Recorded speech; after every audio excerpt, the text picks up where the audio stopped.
সামনে তো শীতকাল, কিন্তু এলাকায় ভাই বন্ধু কেউ নাই। এবার এলাকায় খেজুরের রসলায় অনেক শান্তি করে যাইব।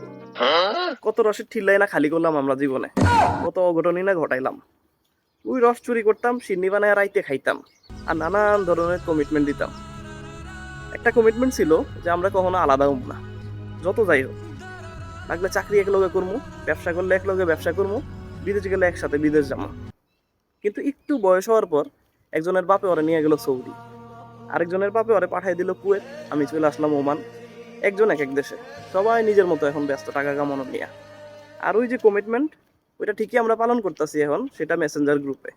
এখন আমরা সবাই একসাথেই আছি, কিন্তু তেমন একটা কথা হয় না। মাঝে মধ্যে কল দিলে 2-1 মিনিট কথা হয়, এরপর ব্যস্ততা দেখায় সবাই ফোন কেটে দেয়। মাঝে মধ্যে 2-একটা রিলস পাঠাই গ্রুপে, তাও অনেকে অনেক সময় না দেখাই হাহা দেয়।